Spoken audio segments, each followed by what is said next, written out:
Hi everyone. You don't know me, but I know you, the internet. Okay, I'm gonna cut that.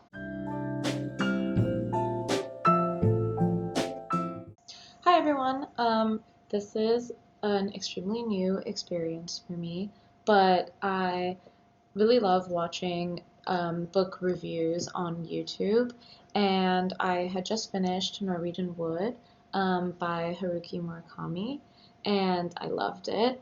And so particularly what I loved about it was the references to many other literary works like The Great Gatsby and others, which I'll go through later in this video. So I wanted to watch a video where a reviewer talked about what the significances of each of those books in the main character Toru's life and journey within Norwegian Wood. But I figured that it could be a fun thing for me to do by myself and post as a project if anyone else is interested. So first I'm going to talk about Norwegian Wood, and then I'm going to go through all the different books that Toru is reading throughout the book. I will add segments of my reviews of those books as I read them over the next month. So first let's talk about Norwegian Wood. I loved this book. This is the fourth book of Murakami's that I've read, his third fiction and only his second full-length fictional novel. So the only other book by Murakami that I've read that is in this format is The Wind-Up Bird Chronicle, which I really loved as well. I just think the prose is extremely beautiful and moving. It's a very emotional story about love and loss and coming of age and sexuality, yet at the same time it has that kind of strung together feel that a lot of Murakami's other works have, where the main character makes so many small observations about the people around him and the food and the ambiance and the geography and the nature and the places that he's in, that you really feel like you're there with him. And it made me really want to visit Tokyo and really want to visit Japan, because this book in particular I found, even more so than the Wind-Up Bird Chronicle, talks about many different places, both within Tokyo but also within Japan itself. Highly recommend. And one of the fun things about this was that as a big reader, it was fun for me to see how Toru, the main character, references different types of books throughout the novel, because he is himself an English major. And so I made little notes every time that Toru referenced a book, and I'm definitely missing one because I remember him referencing Light in August by Faulkner, and if anyone could help me figure out where in the book he references it, because I literally cannot for the life of me find it, that would be much appreciated. I will talk to you guys again when I actually finish reading all of them. Hey everybody, so it's been a while, a couple of weeks probably, but I finally finished the challenge that nobody asked me to do, that I set myself, which was to read every book that is mentioned in Norwegian Wood by Haruki Murakami. And I was able to read Lord Jim, Beneath the Wheel, The Centaur, and Light in August. I'm going to start off talking about Lord Jim by Joseph Conrad.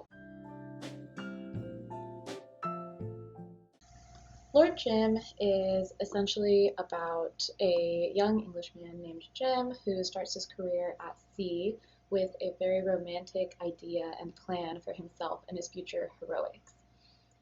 For some context, it was written in 1900. Joseph Conrad himself joined the British Navy and was at sea during this time. So I would say this is not exactly autobiographical, but does draw on the author's experiences at sea and with the British Navy. Jim is at sea.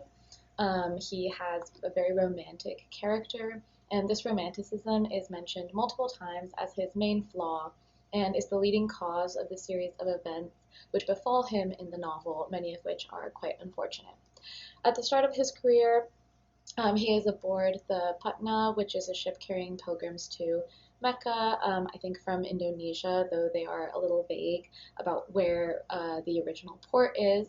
And there is an accident on the ship that leads Jim, along with some of the other crew members, to act in a way that is against the code of the sea, i.e., he abandons ship, and it leads to the revocation of their sailor certification. So now Jim's heroic career that he has planned for himself is aborted before it has even begun, and this first incident continues haunting him throughout the rest of the novel.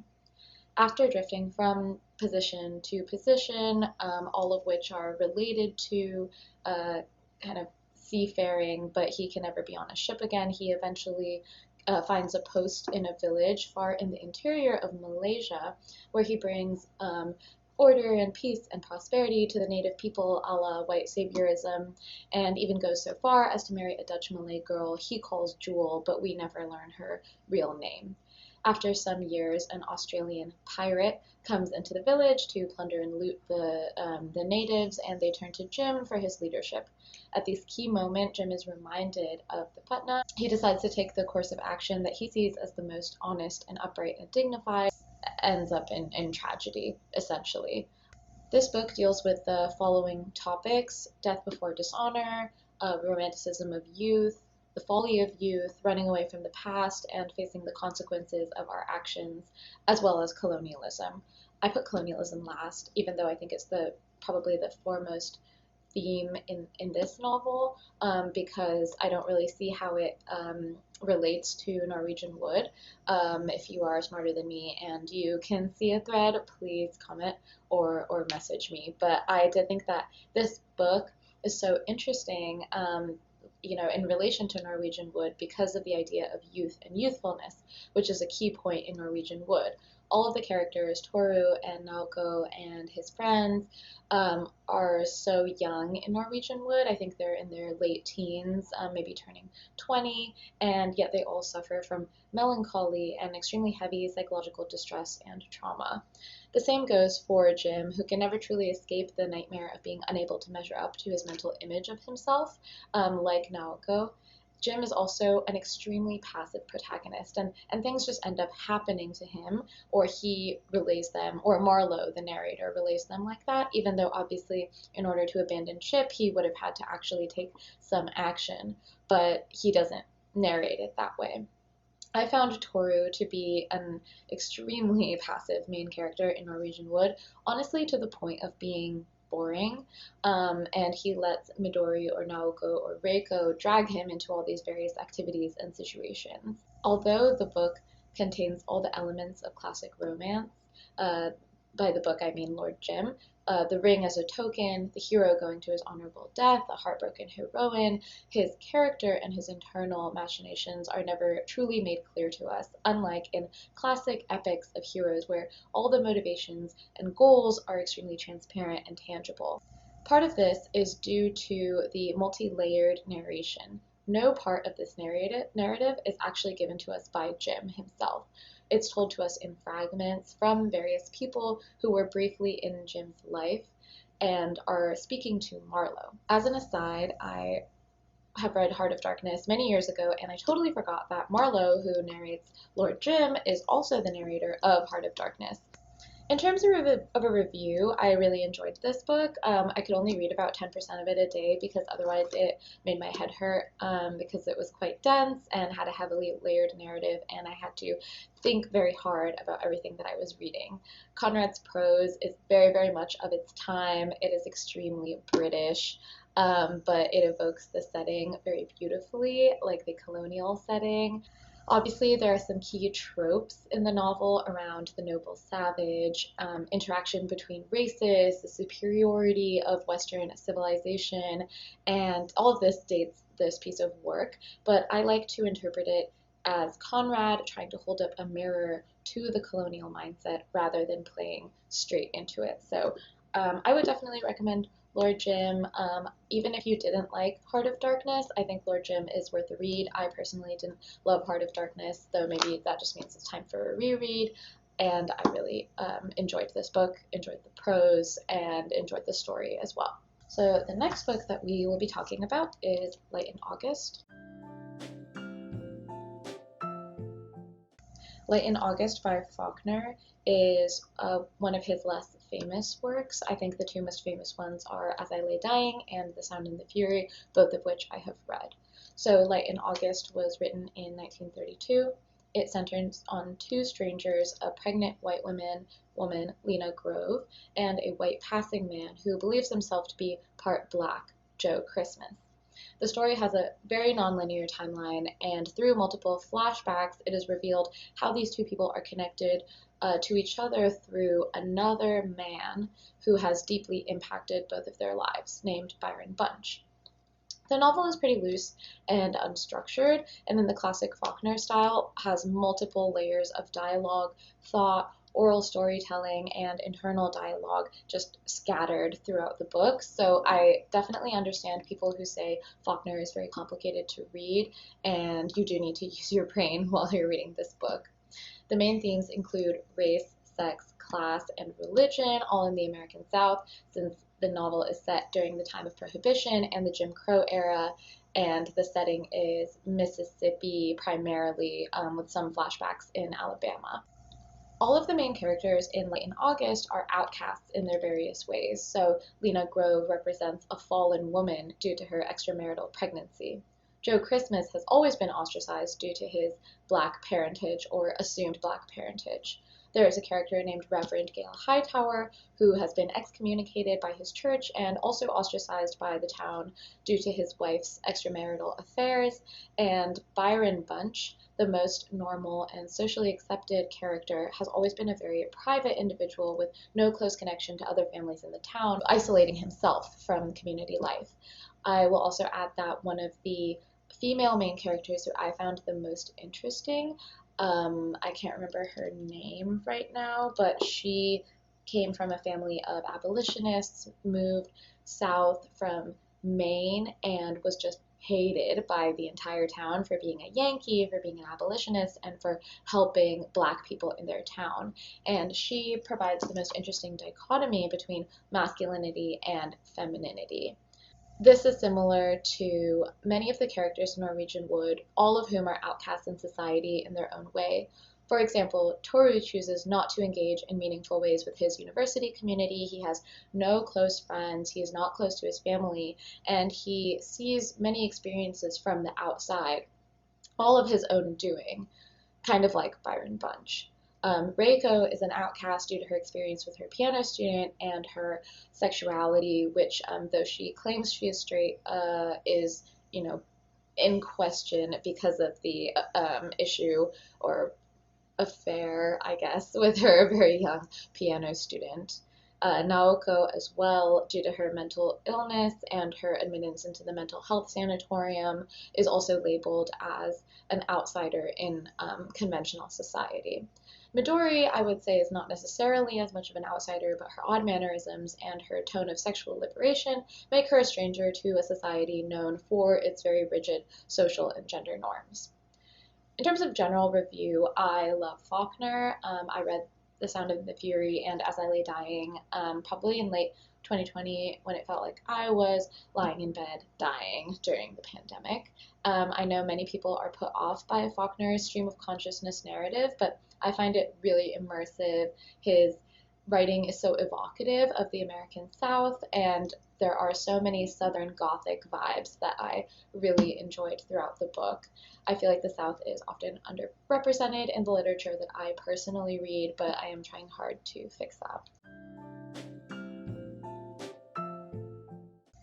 The Centaur by John Updike is one of those novels that will bring you all the way back to high school. The Centaur was written in 1964, but it is set in 1947 in a rural town of Pennsylvania.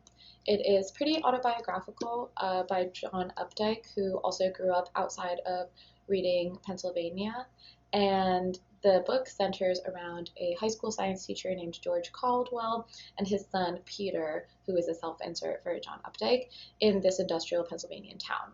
George is a hypochondriac who is resigned to a small town life. He feels that the principal is out to get him. He views his students as uninterested and generally slated for mediocrity. And he feels that his, glory days, which were in World War two are far behind him. Peter, his son, is an aesthete, I don't know how to say that word, who is idolizing Vermeer, aspiring to be a painter, moved to the big city, and is generally in the throes of teenage angst. He is also afflicted with psoriasis, which he feels his fellow students will discover and bully him for, and it's something that he thinks about often in the novel and just serves to make a teenage boy even more self-conscious than he already would be. So, like I said, The Centaur is loosely autobiographical. It explores John Updike's relationship with his father, who is a teacher at his local rural high school. And like Peter, Updike's mother was from this rural town, and she initiated a move back into the country to reclaim her family's farmhouse, something that John and Peter both resent throughout the novel. Like Norwegian Wood, The Centaur is a coming-of-age novel, or a Bildungsroman, from an extremely masculine point of view. There are no female points of view in this book.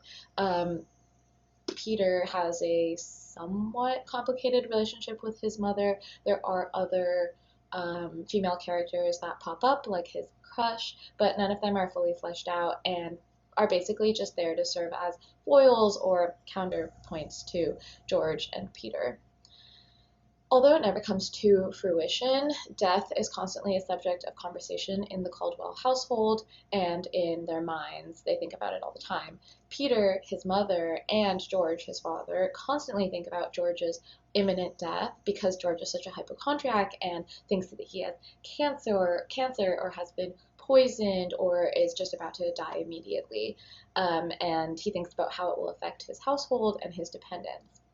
Although Toru does not have any dependents and is in fact almost a direct opposite from the Caldwells, because this book is really about this very insular family, the nuclear family, and this insular community of Alton, Pennsylvania. Toru has no close relationships and is living in the big anonymizing city of Tokyo. It still feels like death is a, constant theme in Norwegian Wood, and it looms over all the characters regardless of their youth or of their health. In terms of how much I liked the book, I think I gave it 3 stars on Goodreads, so it started off really strong. I liked the writing, but I didn't end up loving the, where it turned in the midway point and then the end. I was super into the way that Updike weaves in classical Greek myths of Chiron, Prometheus, and other elements of the Greek pantheon. That's why it's called The Centaur. But after all that petered out, we were left with the banal story of a boy and his daddy issues, and I honestly think that those are a dime a dozen, and this wasn't even the best one. This novel was perpetually on the precipice of a big revelation, but it never took us over that edge, and it left me unsatisfied with the novel in general when we got to the end.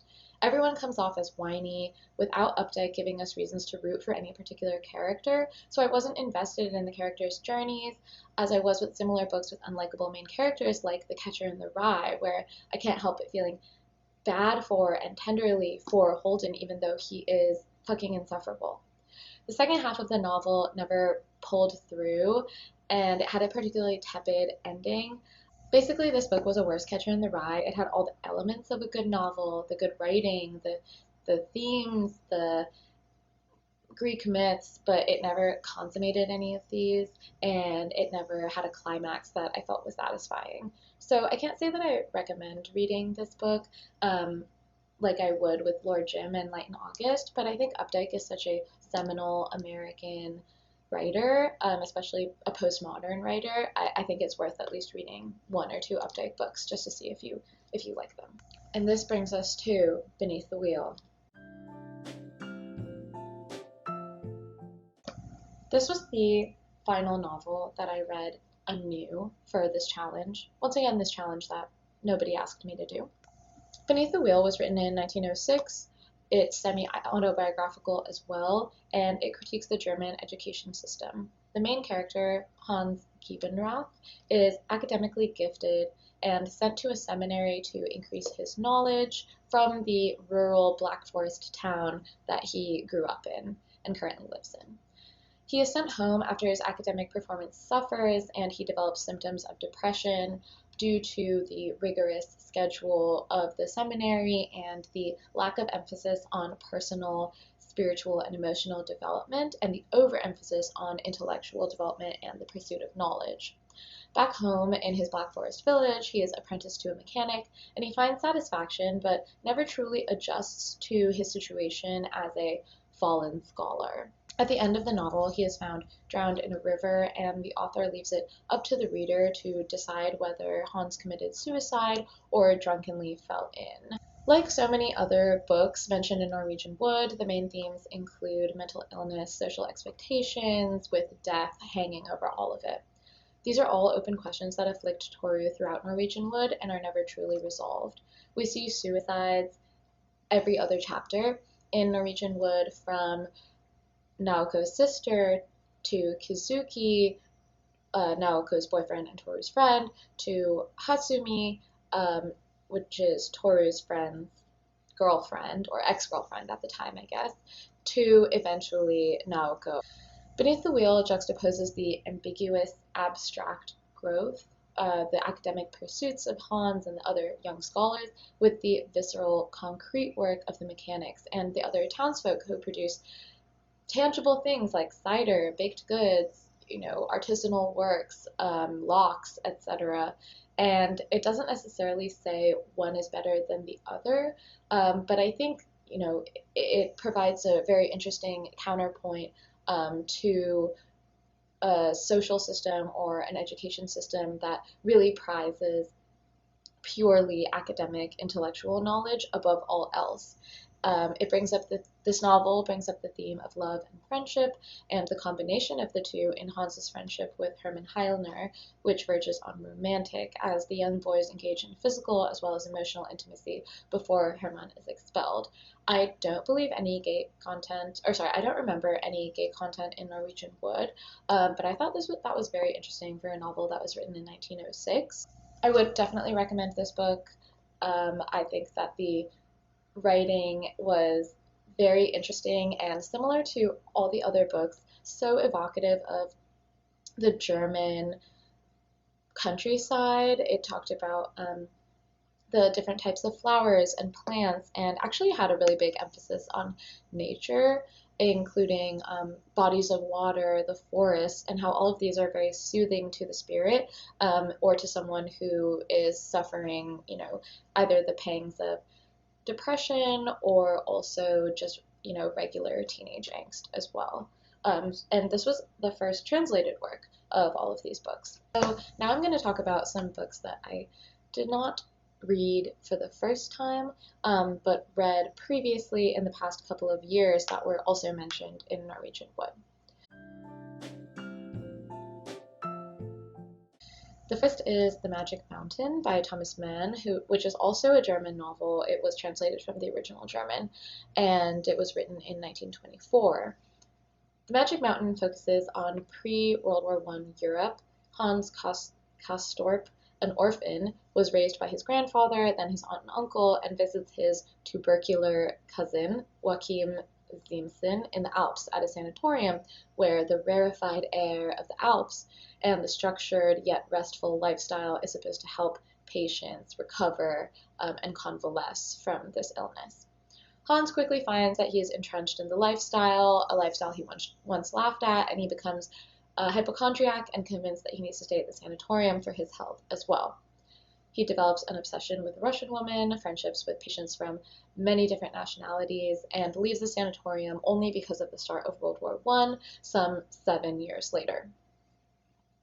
I think the primary theme that is paralleled in Norwegian Wood with The Magic Mountain is just this sanatorium.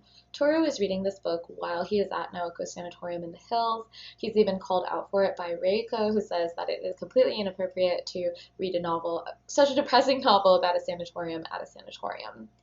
From conversations between Toru, Naoko, and Reiko, it's clear that they also find it hard to leave the sanatorium because they have spent so much time there, are so comfortable there, and are afraid of the demands of the outside world that has passed them by while they're living in this timeless limbo. Additionally, Naoko and Reiko are driven into the sanatorium by the pressures of the outside world and the necessity to take agency, which is something that Hans really struggles with in The Magic Mountain, and that each of the characters in Norwegian Wood struggle with at various points as well. I did not like this book. I thought it was fascinating to see the dynamics of pre-World War I Europe, but this book was 700 pages long. I felt that it really dragged, and I was so annoyed with Hans for being such a passive main character and for staying trapped in this extremely boring sanatorium, and I saw very little personal growth in either him or the other characters. I was definitely not prepared for how dense it was, how meandering it was, but honestly, I'm glad I read it because it's referenced very often, not only in Norwegian Wood, but also in The Year of Magical Thinking by Joan Didion, which is what drove me to read it in the first place. So I'm glad I already read it so that I didn't have to read it again.